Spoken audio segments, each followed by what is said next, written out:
I collapsed at my wedding before I could say, I do. 1 second, I was standing at the altar in a white dress my mother had cried over, holding a bouquet of cream roses and trying to smile through the pain twisting low in my stomach. The next second, the church ceiling turned blurry. The candles became small golden stars. The pastor's voice stretched like it was coming from underwater. And then my knees gave way. I remember my bouquet falling first, roses scattering across the polished floor. I remember someone gasping. I remember my mother screaming my name. I remember bridesmaids rushing forward, satin dresses whispering around me like frightened birds. And I remember my fiancé, Adrian Cole, standing above me with his jaw tight, looking less worried than annoyed. That was the first crack, not the collapse. His face. I was on the floor in front of 200 guests, my veil twisted under my shoulder, my chest rising too fast, my body cold and hot at the same time. My mother knelt beside me, crying, "Mara, baby, can you hear me?" I tried to answer. Only a small sound came out. The church was spinning. Someone shouted to call an ambulance. Someone else said to give me air. My maid of honor, Tessa, was sobbing so hard she could barely speak. But Adrian did not kneel. He did not hold my hand. He did not ask if I could breathe. He looked toward the pews, then toward his mother, then at the pastor. And then he said the words that broke something in me deeper than my body ever could. "Can we move her to the side and continue?" The church went silent. Even through the fog in my head, I heard it. Every word. Move her to the side. Continue.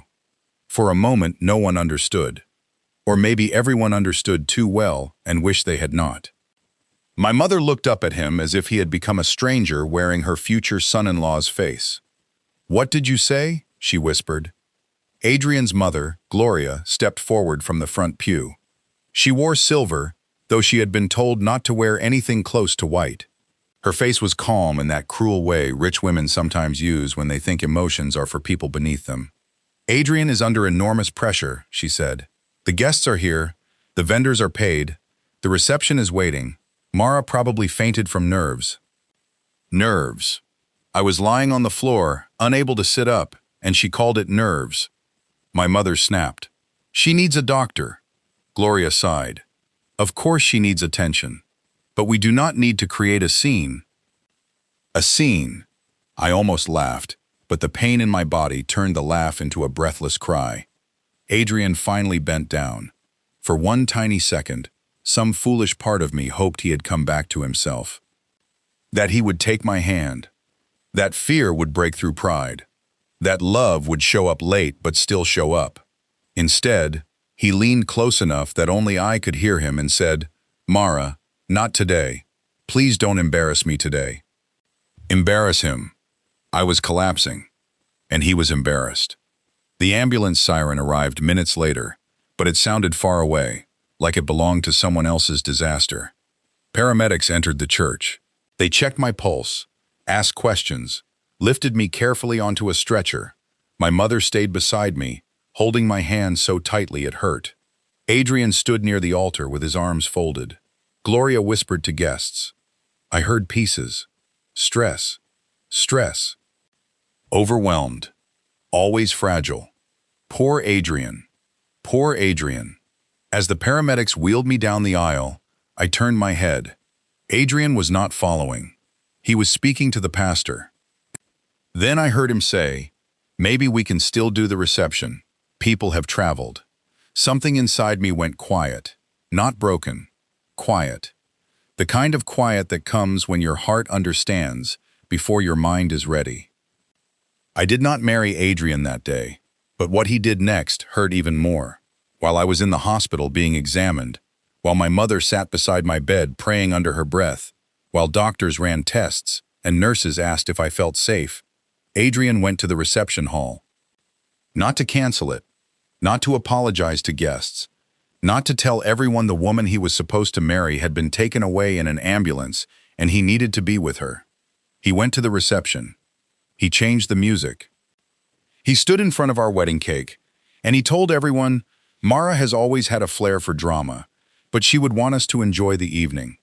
Then he danced with my bridesmaid. Not just any bridesmaid. Cassandra Vale. His ex-girlfriend. The woman he had told me was only part of his old family circle. The woman his mother adored. The woman who had smiled at me during bridal fittings like she already knew a secret I would learn too late. By the time I saw the video the next morning, it had already been posted online. Adrian laughing under the lights. Cassandra, in a soft pink dress, one hand on his shoulder. Gloria clapping. Guests holding champagne. Our wedding flowers behind them, our cake uncut, my name still written in gold beside his. And there, beneath the video, Cassandra had written, "When life gives you unexpected turns, keep dancing." That was the moment I stopped crying. Not because I was no longer hurt, because grief had turned into something sharper. My wedding day did not end with vows. It ended with me in a hospital bed, watching the man I almost married dance with the woman his mother had wanted all along. But Adrian did not know one thing. The collapse he called drama would reveal a secret about my health, a secret about his family, a secret about the money he had been hiding, and a secret about the contract he thought I would sign after the wedding, once my name became useful to him. Before I continue, tell me where you are watching from tonight. And if you have ever been hurt by someone who made your pain look like an inconvenience, stay with this story, because sometimes the day you fall in front of everyone becomes the day you finally see who would step over you to reach the spotlight. My name is Mara Bennett. Before I became the bride on the floor, before the ambulance lights flashed against the stained glass windows, before 200 people learned that humiliation can wear a white dress, I was a quiet girl raised by a mother who believed love was shown by who stayed when things became difficult. My mother, Ruth Bennett, worked as a seamstress. Not a fashion designer. Not the kind of woman rich brides hired for glossy magazines. A real seamstress. The kind who fixed school uniforms, altered church dresses, repaired zippers, hemmed trousers, and made old clothes feel new enough for people who could not afford new. Her sewing room was at the back of our small house. It smelled like fabric, lavender soap, starch, and tea. There were threads everywhere, no matter how much she cleaned, on the floor, on her skirt, in the kitchen. Once, I found red thread in my school lunch, and she laughed until she cried. My father left when I was 9. He did not collapse the house with shouting or violence. He simply faded. Late nights, excuses, a smaller presence at the dinner table, then one suitcase. One apology, one promise to call often. He did not. My mother did not speak badly of him when I was young. She only said some people leave loudly, some leave politely, both still leave. That sentence stayed with me. Maybe because I spent many years trying to become the kind of woman people would not leave. I was good at school, helpful at home, quiet in public, useful everywhere. By 12, I could sew buttons, cook rice, balance my mother's little ledger, and read customer measurements better than some adults could read bills. By 16, I was helping my mother with wedding dresses. That was where I first learned that weddings make people honest in strange ways. Mothers cried over money. Fathers disappeared from fittings. Brides smiled too hard. Grooms rarely came. Rich families asked for discounts while wearing watches worth more than our car. Poor families paid on time and apologized if they were late. My mother always said, "Watch how people behave before the music starts. That is who they are after the party ends." I did not understand how true that was until my own wedding. My mother wanted me to have a life easier than hers. Not rich necessarily, just safe. She wanted me to marry a man who would come home. A man who would not make love feel like waiting at a window.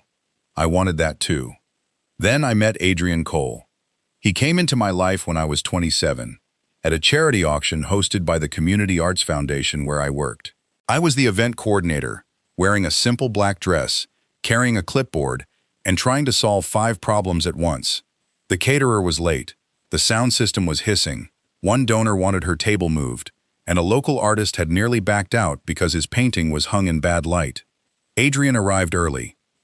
He was one of the sponsors.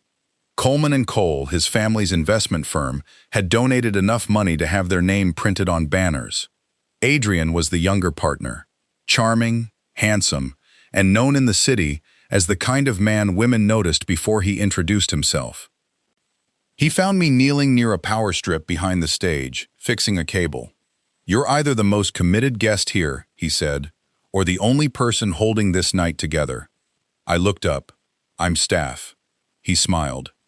"Then definitely the second." That smile was warm. Or I thought it was. He helped me lift a speaker stand without being asked. Then he spoke to the angry donor with such smooth politeness that she forgot she was angry. He bought the local artist's painting before the auction even began, then asked if that was allowed. "It is allowed if you pay twice the starting bid," I told him. He laughed and did. That night, I thought I had met a rare kind of rich man, one who noticed working people, one who stepped in, one who did not treat usefulness as invisibility. Adrian asked for my number at the end of the event.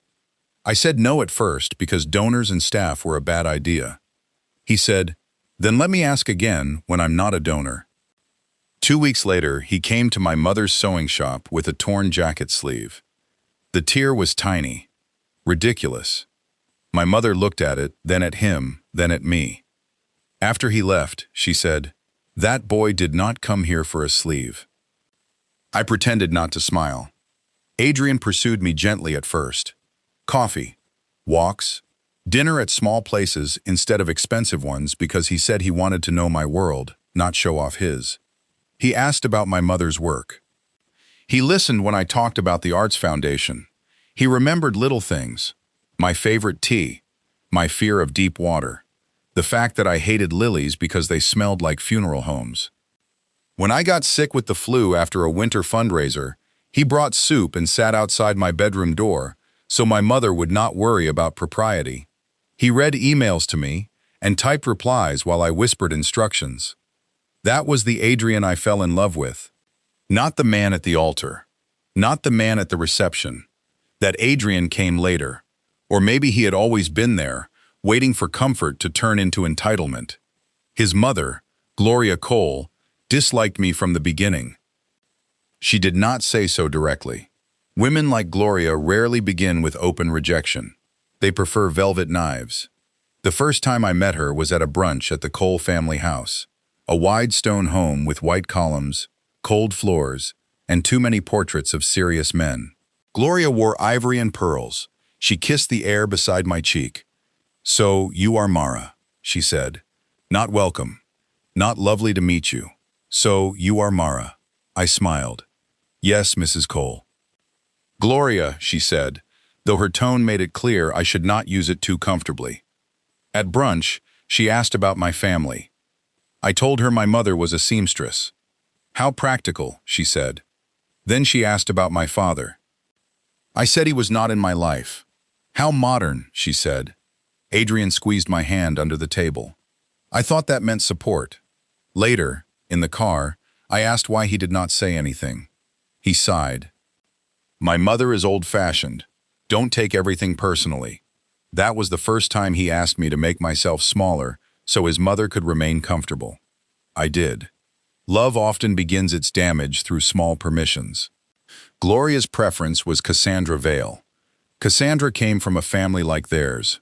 Old charity boards, private schools, country clubs, vacation homes, a mother who chaired committees, a father who played golf with judges. She and Adrian had dated years earlier. He told me it ended because they were better as family friends. I believed him. Cassandra was beautiful in a soft, expensive way. Long dark hair, calm voice, perfect posture, a smile that never showed surprise. She greeted me at a Cole family dinner with both hands around mine. "Mara, I've heard so much about you." I wanted to ask from whom, and how much. Instead, I smiled. "I've heard about you too. I hope only good things." She laughed. Adrian laughed too. Gloria watched us like a woman comparing two dresses and knowing which one she would have bought. Over time, Cassandra appeared often. Too often. Charity lunches, family dinners, weekend gatherings, company events. She was always just around, always helpful, always familiar with traditions I did not know, always able to finish Gloria's sentences, always able to tease Adrian about childhood memories while I sat there learning the shape of their history from the outside. When I told Adrian it made me uncomfortable, he said, "She's practically family." I said, "That is not comforting." He smiled. "You're jealous." "I'm observant." He kissed my forehead. "You're cute when you overthink." I hated that, but I let it pass. Another small permission. Our engagement came after 2 years. Adrian proposed at the Arts Foundation Gala, the same event where we met. He arranged for the local artist whose painting he bought that first night to create a piece of us. Not a portrait, a soft, abstract painting of 2 figures under warm lights. It was beautiful. He got down on one knee in front of everyone. My mother cried. I cried. Even Gloria clapped, though her smile looked like it had been stitched too tightly. Cassandra hugged me afterward and whispered, "Welcome to the family." It sounded kind. It felt like a warning. Wedding planning showed me everything I refused to name. Gloria took over immediately. Not because I asked, because she assumed. The venue, the guest list, the flowers, the seating chart, the menu, the music. She called my preferences sweet before replacing them. My mother offered to make my dress. Gloria nearly choked on her tea. "Oh, Ruth, that is touching," she said. "But this wedding will be photographed. We need something structured." My mother's face changed. Only a little. Enough for me to see. Adrian said nothing. That night, I told him I wanted my mother to make the dress. He rubbed his temples. "Mara, my mother already has a designer in mind. My mother has made wedding dresses for 30 years. For local brides." I stared at him. He realized too late. "I didn't mean it that way." "Yes, you did." "No, I mean this event is large. There are expectations. My mother can sew expectations into a dress better than your designer can sketch them." He sighed. "Why does everything become a fight?" "Because he kept surrendering my dignity for peace with his mother." That is what I should have said. Instead, I cried. He apologized. My mother made the dress, but Gloria won almost everything else. The guest list grew to 200. The church changed from my small family church to the grand cathedral Gloria preferred. The reception moved from a garden venue to the Cole-owned hotel ballroom. Cassandra became a bridesmaid because Gloria said it would honor family history. I said no. Adrian said, "Please, it will mean a lot to my mother." "What about what it means to me?" He looked tired. "It means you trust me." That sentence trapped me. So Cassandra became a bridesmaid. My body started warning me months before the wedding. Fatigue first, then dizziness, then pain that came and went. I blamed stress. Everyone blamed stress. Gloria blamed my sensitive constitution. Adrian blamed wedding nerves. My mother told me to see a doctor. I did, once. The doctor recommended more tests, but the first results looked mostly normal, and I was busy, tired, and trying not to become the difficult bride everyone already seemed to expect. 2 weeks before the wedding, I nearly fainted during a dress fitting. My mother caught me. "Mara," she said, pale with fear, "this is not normal." "I'm fine." "You are not. I just need sleep." She touched my cheek.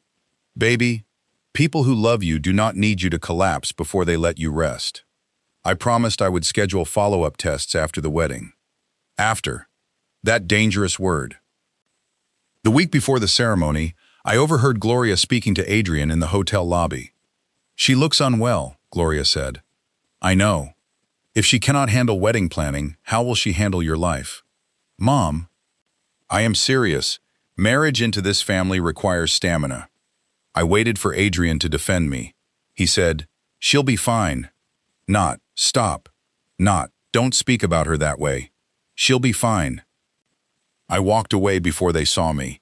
On the morning of the wedding, I woke with pain already blooming in my body. My mother saw my face and wanted to call the doctor. I refused. "Mama, not today." She looked at me for a long time. You are allowed to be more important than a ceremony. I know. But I did not know. Not really. I thought if I got through the day, things would calm down. I thought once I became Adrian's wife, Gloria would have to accept me. I thought Cassandra would fade back into the family background. I thought the pressure would stop. I thought love waited on the other side of endurance. So I put on the dress my mother made. It was beautiful. Simple satin, long sleeves, tiny pearl buttons down the back, a waist that fit perfectly, because my mother knew my body better than any designer ever could. When she placed the veil on my head, she cried silently. "You look like yourself," she whispered. That was the best compliment. At the church, everything blurred into white flowers, camera flashes, perfume, organ music, and faces. Gloria looked me over and said, "The dress is better than expected." My mother stiffened. I smiled because I was too tired to fight. Cassandra kissed my cheek. "You made it," she whispered. I should have heard the insult. At the altar, Adrian looked handsome. So handsome that for a moment, I forgot the pain. He smiled as I walked toward him. A real smile, I thought. Maybe love. Maybe relief. Maybe performance. I reached him.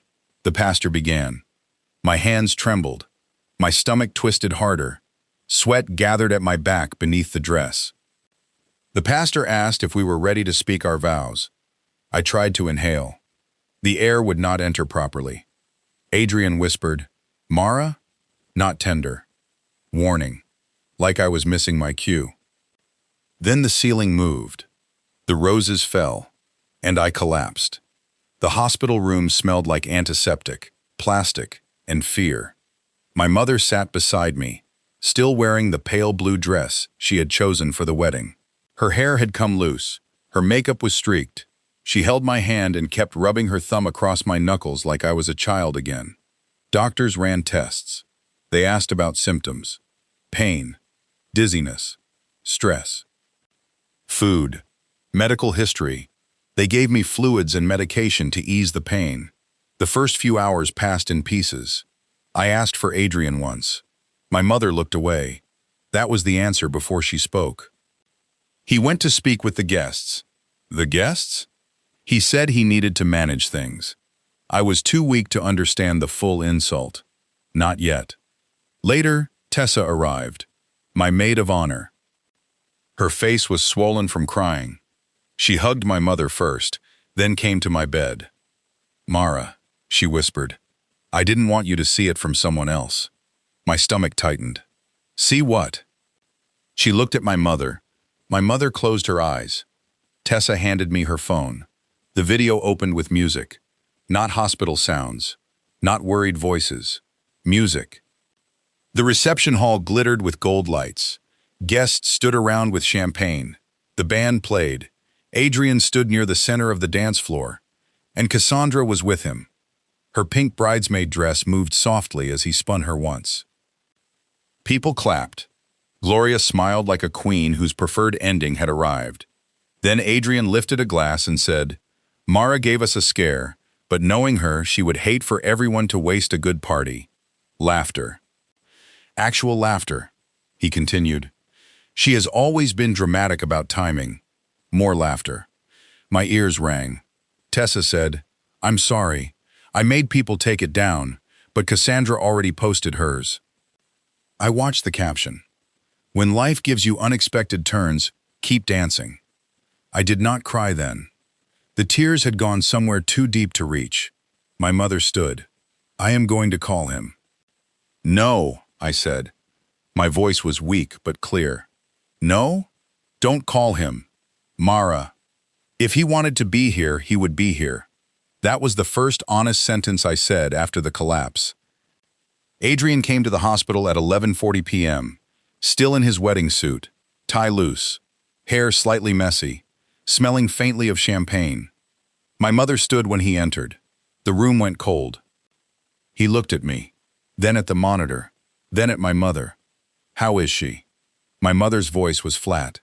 "She is awake." He came to my bedside. "Mara, you scared everyone." I stared at him. "Did I?" He frowned. "This isn't fair." I laughed softly. It hurt. Fair? I had 200 guests panicking. My mother was trying to keep things under control. People had flown in. Vendors were paid. I had to manage the situation. By dancing with Cassandra? His face changed. So he knew. That was nothing. Nothing? She was trying to help normalize the mood. Normalize the mood. I had been carried out of my wedding on a stretcher, and Cassandra normalized the mood by dancing with the groom. My mother stepped forward. You should leave. Adrian ignored her. Mara, please. You know how these events work. If everyone had left in panic, it would have been worse. For whom? He did not answer quickly enough. For everyone, he said. No, I whispered. For you. He rubbed his face. I am exhausted.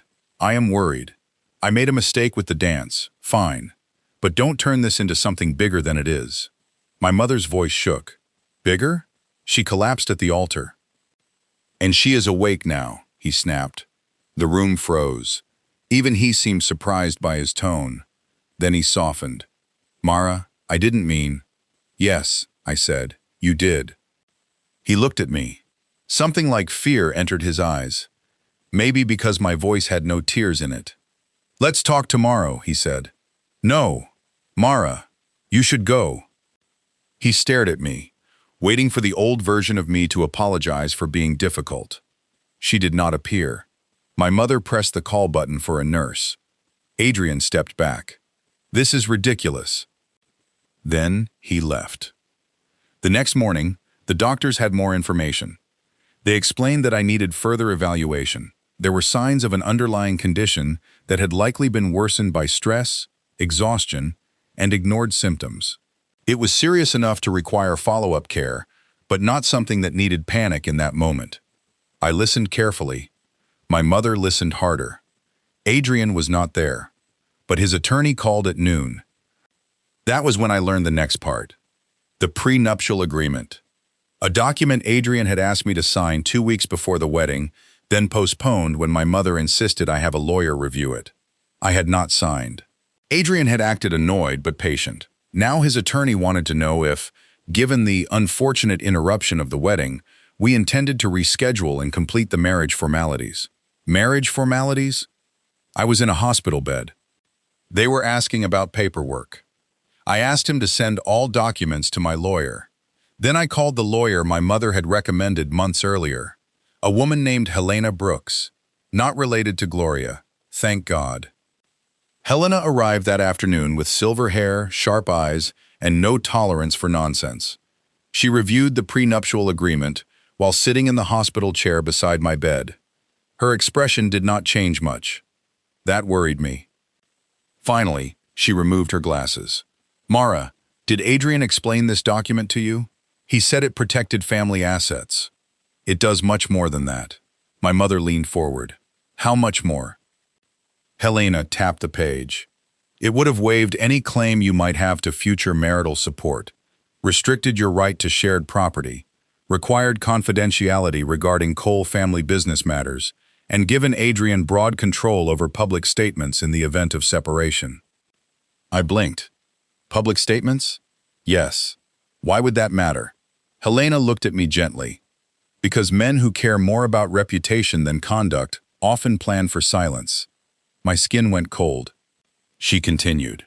There is also a clause connected to charitable and foundation assets.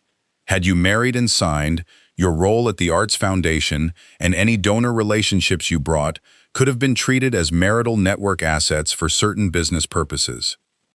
I did not fully understand. Helena explained. Adrian's family firm had been struggling more than they admitted. The Cole name still carried weight, but several investments had gone badly. They needed access to new philanthropic networks, donor circles, and foundation partnerships to support a development project wrapped in charitable language. My work mattered. My reputation mattered. My relationships mattered. Adrian had not only wanted a wife, he had wanted a bridge, and the prenup had been designed to make sure the bridge belonged to him. I felt sick.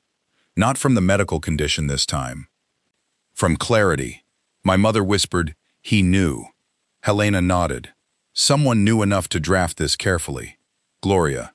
I thought of her ivory dress, her cold eyes, her insistence on the guest list, Cassandra in the bridal party, Adrian at the reception, the dance, the caption, "Keep dancing."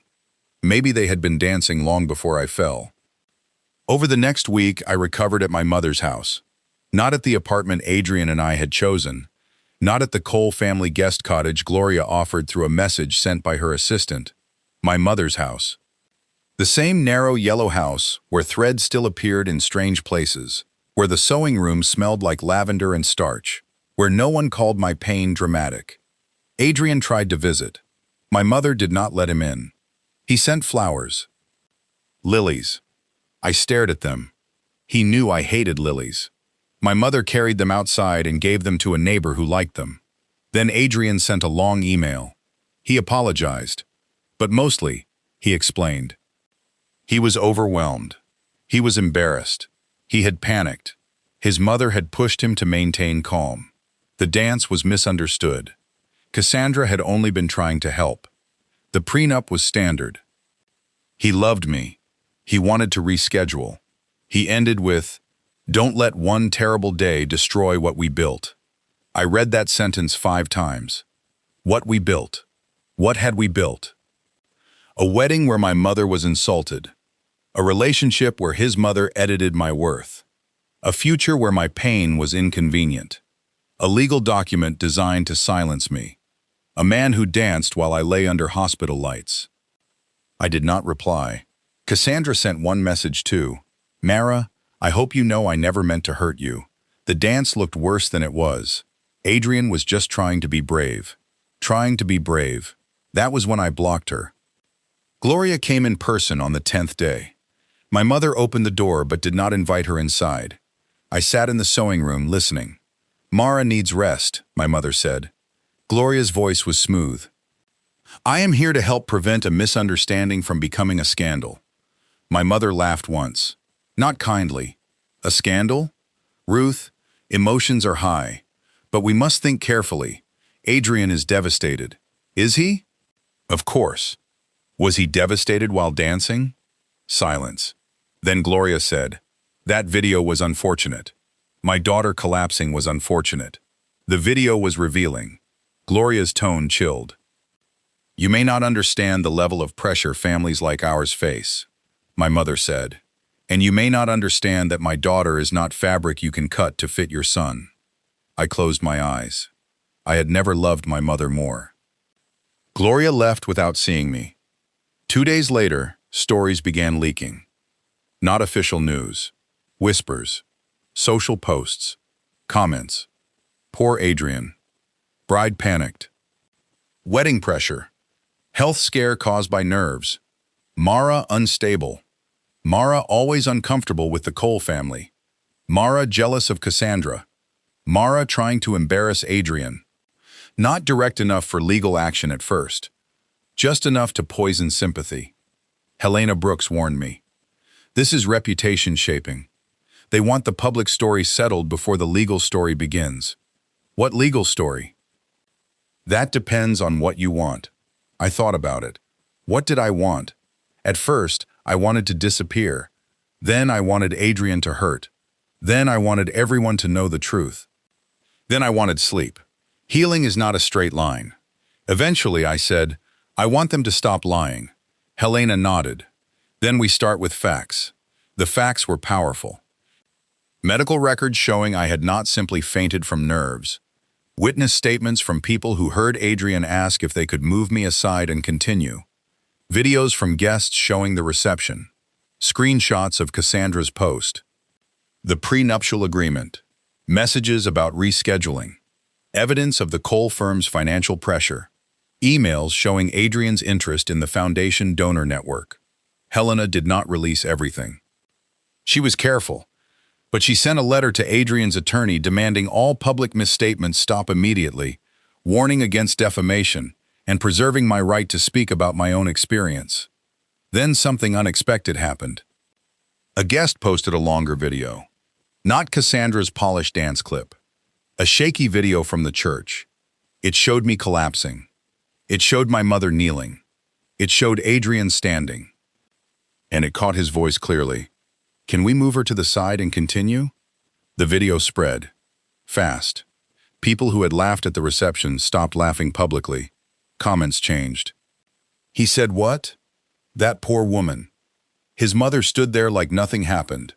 Who keeps a reception going after that? And he danced with another woman? The Cole family tried to have the video removed. Too late. By then, everyone had seen enough. Adrian called me from a new number. I answered because Helena told me sometimes people reveal useful things when scared. Mara, he said. His voice sounded wrecked. Did you leak that? No. Someone is trying to destroy me. No, Adrian. Someone recorded you. That is not who I am.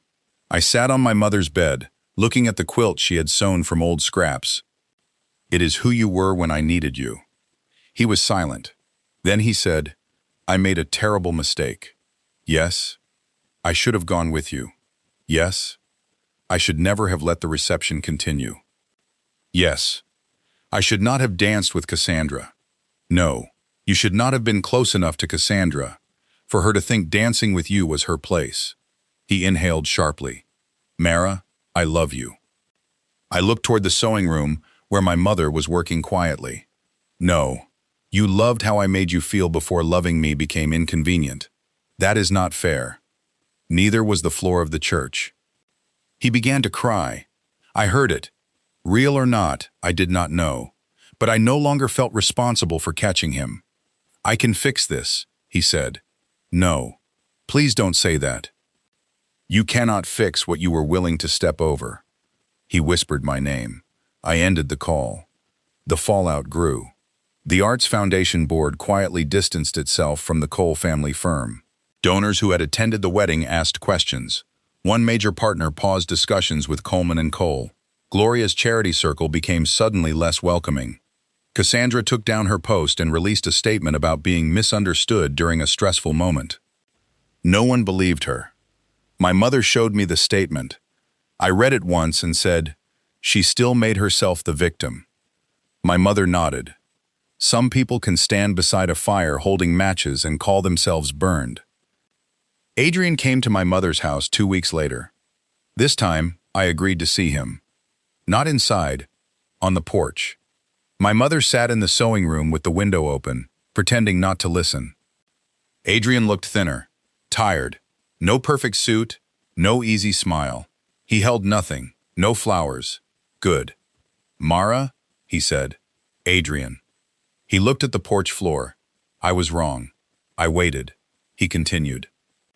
I was wrong at the church, at the reception, about Cassandra, about my mother, about the prenup.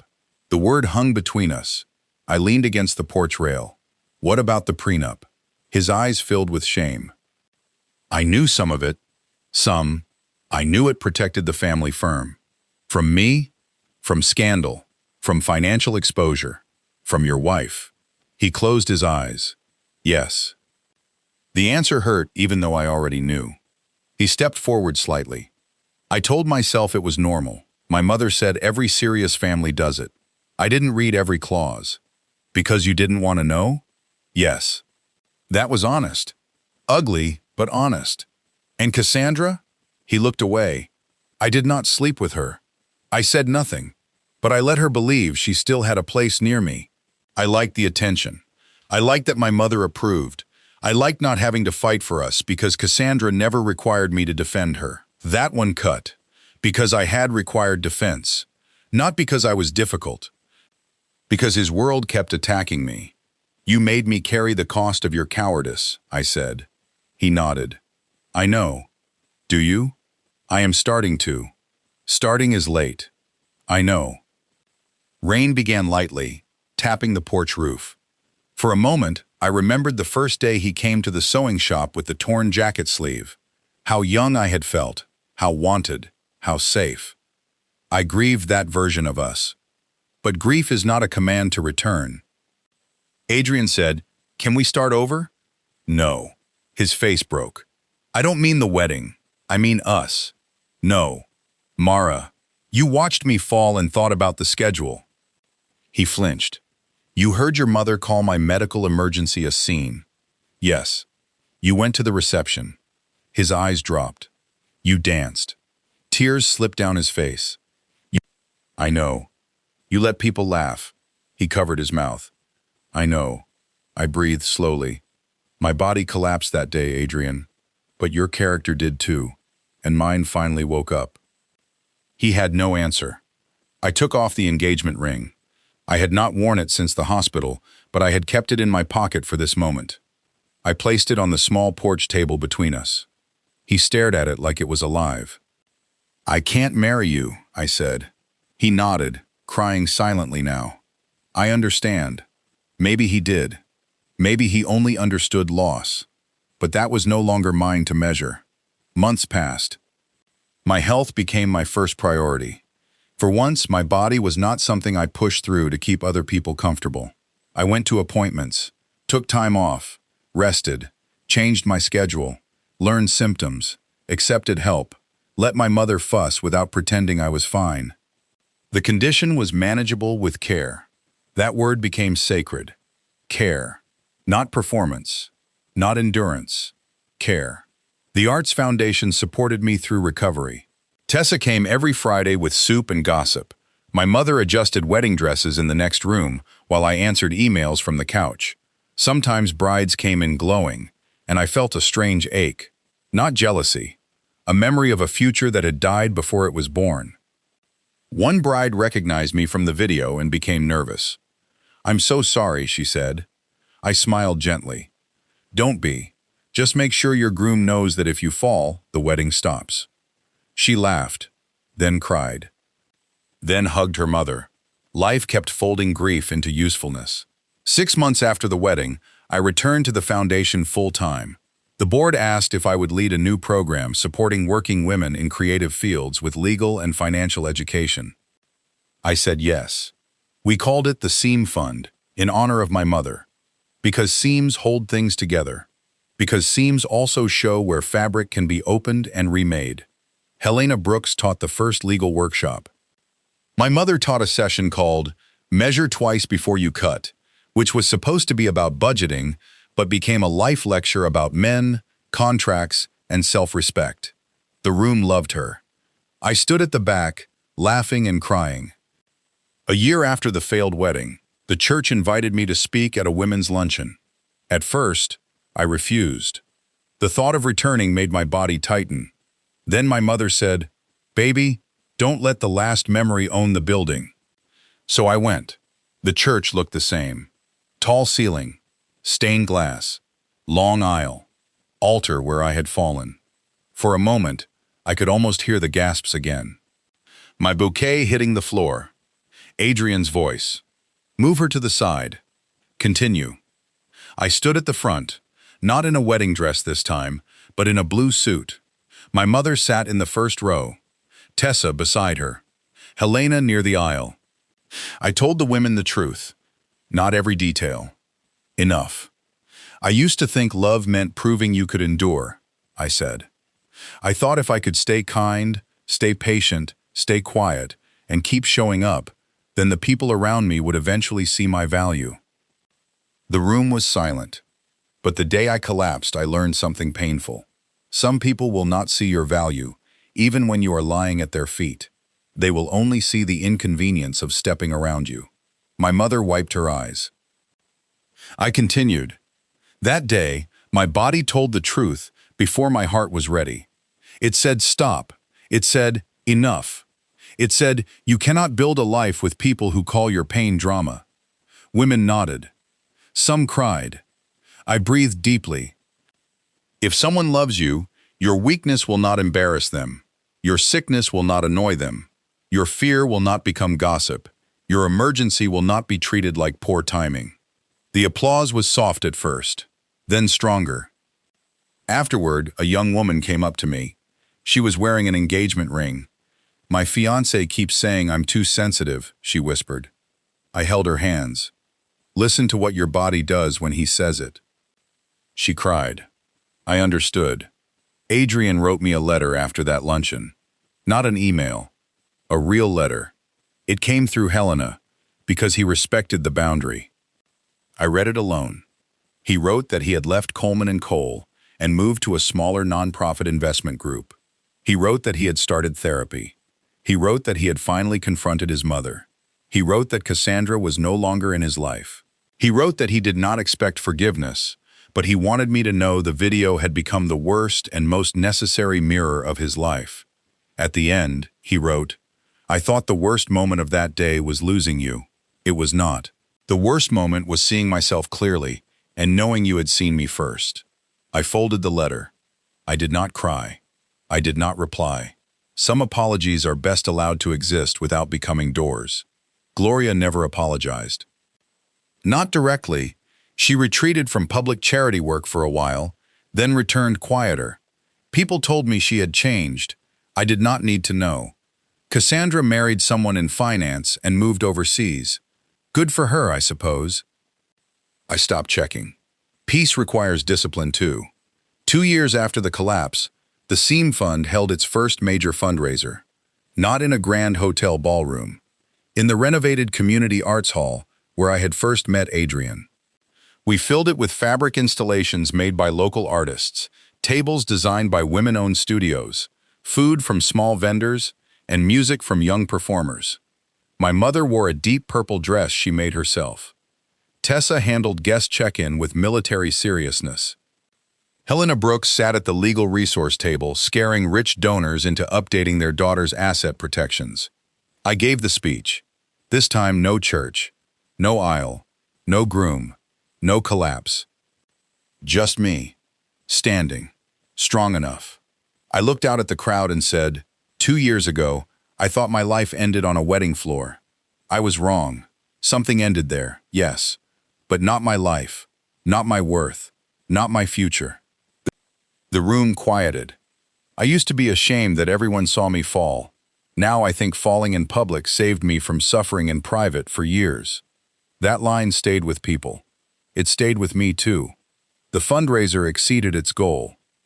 We created emergency legal grants, medical recovery support for working women, and contract review services for women entering marriages, business partnerships, or family enterprises.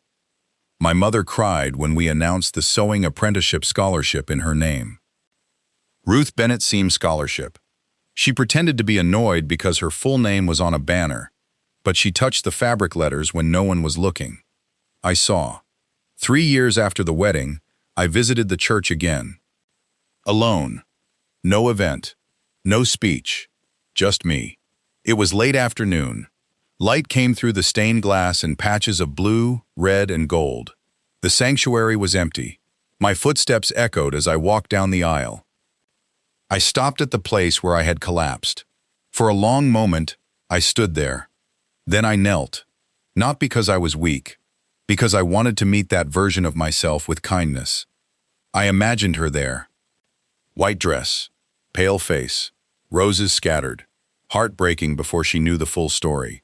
I wanted to tell her she was not dramatic, not embarrassing, not fragile, not difficult.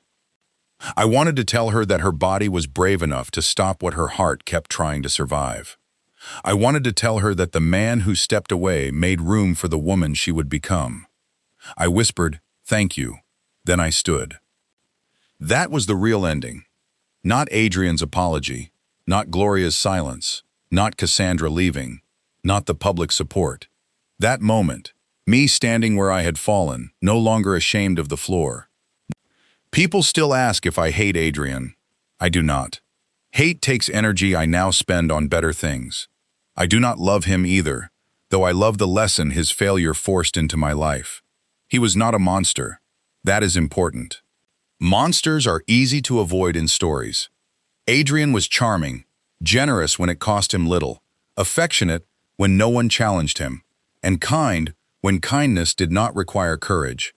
But love without courage fails when courage is needed most. At the altar, I did not need a perfect man. I needed a man who would kneel, a man who would choose the woman on the floor over the guests in the pews, a man who would say, "Stop everything, she matters more." Adrian was not that man. And once I knew that, I could not unknow it. If you are listening to this and you are planning a wedding, building a relationship, waiting for someone to choose you, or shrinking yourself to fit a family that keeps measuring you wrong, hear me clearly. Pay attention before the vows. Watch how they treat your pain. Watch how they speak when you are inconvenient. Watch whether they defend you when their family disrespects you. Watch whether they protect your dignity when no one is clapping. Watch what they do when the plan falls apart. Because marriage is not proven by flowers, dresses, rings, speeches, or dances. Marriage is proven in interruption, in sickness, in embarrassment, in fear. In the moment when love has to choose between image and care, I collapsed at my wedding. What my husband did next broke me. But broken is not the same as destroyed. Sometimes breaking is how the wrong future loses its grip. Sometimes the fall becomes the rescue. Sometimes the aisle you never finish walking is the path that leads you back to yourself. Adrian danced while I was in the hospital, but I learned to stand without him. Gloria called my pain a scene. But I turned that scene into a foundation. Cassandra told the world to keep dancing. So I did. Not with Adrian. Not under wedding lights. Not for guests who needed entertainment. I danced later, in my mother's sewing room, barefoot on the wooden floor, while she laughed and cried, and the radio played an old song we both loved. That dance was mine. No cameras, no caption, no groom. Just life continuing after the worst day failed to finish me. And if your worst day ever comes, I hope you remember this. You are not embarrassing because you need help. You are not dramatic because you hurt. You are not weak because your body says stop. You are not unlovable because someone chose appearance over care. The people who step over you do not define your worth. They only reveal theirs. And when you rise, rise slowly. Rise with help. Rise with truth. Rise without apologizing for the floor. Because sometimes the most powerful thing a woman can do is not make it down the aisle. Sometimes it is refusing to marry the man who showed her exactly who he was before it was too late.